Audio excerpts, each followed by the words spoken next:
Hey, what's up guys, it's DarkArmedDuelist, and today we're going to be doing a Witchcrafter deck profile. So this deck is a really fun deck that revolves around using a bunch of spell cards to be able to achieve higher attack points and use different effects that are extremely powerful on your different spell cards to gain advantage against your opponent, and summon out one of the most smug cards in the entire game, which is Witchcrafter Madame Veer. So without further ado guys, don't forget to like, comment, subscribe, hit the bell there so you can become part of the notification squad, and definitely check out the Patreon down in the description below for all those awesome rewards like getting your name description every single video, getting a signed card in the mail, or even getting to request a deck profile every single month to your patron, along with test hands. And without further ado, let's get straight on into this.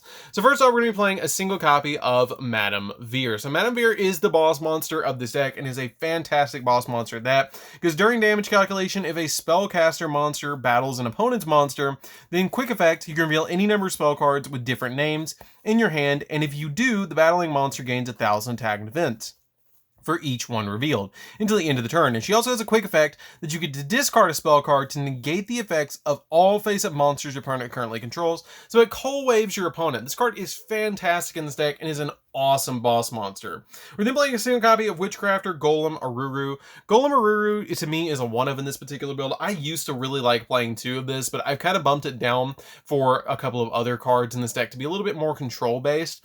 But what this card does is when your opponent activates a card or effect that targets a spellcaster monster you control, or targets it to be an attack target, quick effect, you can target one card your opponent controls or Witchcrafter spell in the graveyard, special summon this card, and if you do, return the target to the hand. But this card does return to your opponent, to your hand during your opponent's standby phase. So it's a really great card to constantly be hand trapping your opponent every time they target one of your monsters, to be able to bounce something on their side of the field, and she's a 2800 body as well.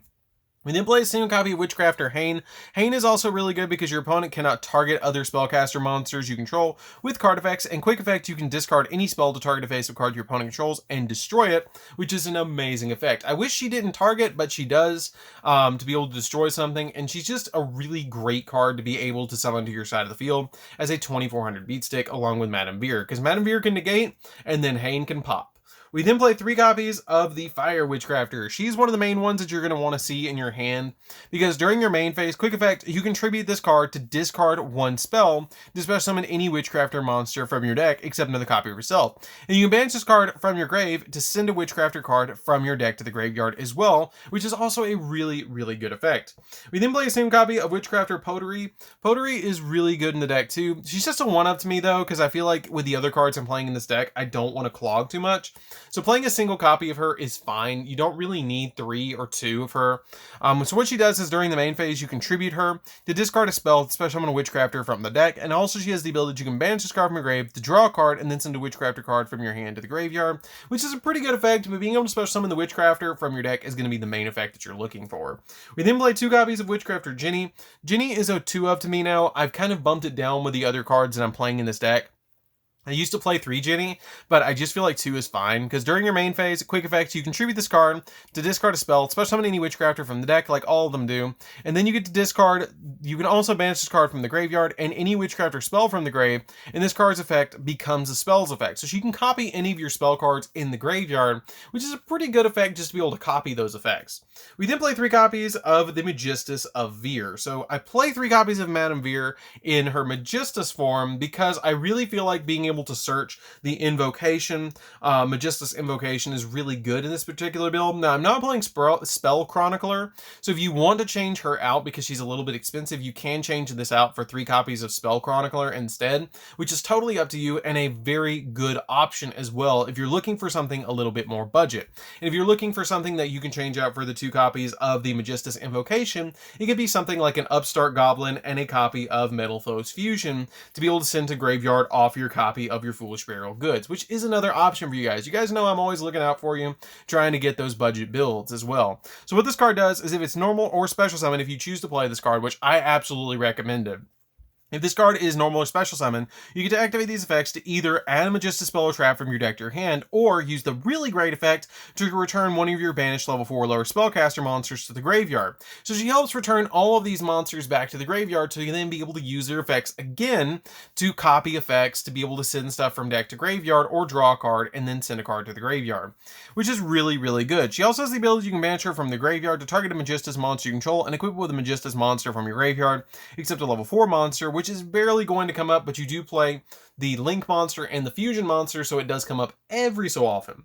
We then play 3 copies of Psyframe Gear Gamma. Gear Gamma and a copy of Driver is just going to be really important for this deck. It's a must in this deck because with the way that this deck plays, it functions a lot out of the graveyard, and a lot of your monsters are going to quick effect tribute themselves and get them off the field, and since they tribute for cost, then you're going to negate them while they're in the graveyard and you're not going to have anything, so your Gear Gamma is going to be able to negate hand traps that your opponent tries to pop off with, like Ash Blossom, as you're trying to resolve.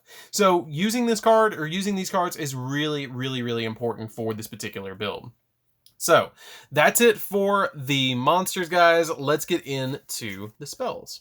So for the spells, we're going to be playing a single copy of Terraforming. You just need 1 Terraforming. It does help you get to one of your extremely powerful combo pieces in this particular deck, and it is very, very important to be able to get to. We're then playing 2 copies of the Magistus Invocation, which is the only Magistus card that you're going to be searching in this deck. I play 2 because it's the best Magistus spell, and it lets you fusion summon a fusion monster from your X deck using monsters from your hand or field as a material, including a spellcaster monster. And if summoning Magistus Fusion monster, you can also use monsters in your spell and trap card zone that are equipped to Magistus monsters as well, which is rarely going to happen. Basically, it's a polymerization that's searchable in a nutshell. We play a single copy of Witchcrafter Scroll. Witchcrafter Scroll is pretty neat because once per turn, when a spellcaster monster destroys a monster by battle, you get to draw a card. And it also has the ability that if a Witchcrafter monster you control would be discard to activate its effect, you can send this card to the graveyard instead. And then during the end phase, if you control a Witchcrafter monster while this card's in your graveyard, you can place this card in your spell and trap card zone.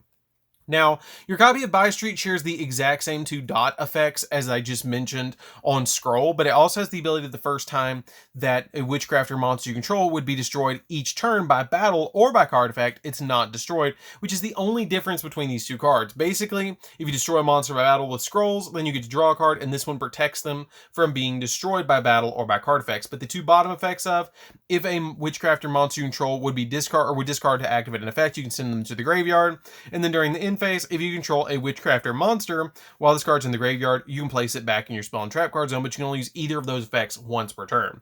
We then play 3 copies of Witchcrafter Holiday. Holiday is really, really good because it lets you target a Witchcrafter monster in the grave and special summon it. And then during the end phase, all of your Witchcrafter spells from here out share the ability that during your end phase, if you control a Witchcrafter monster while this card's in your graveyard, you can add it back to your hand, but you can only use 1 of the effects of this card per turn. So you have to wait to get it back, which is a little unfortunate, but you can get it back later on.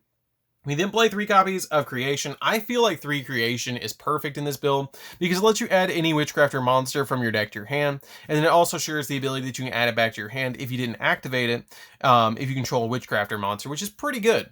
We then play 3 copies of Witchcrafter Unveiling, which actually is really awesome for the lore. So Veer, Ginny, and Hane actually created Golem Aruru, which is really awesome lore. I love that for this particular deck.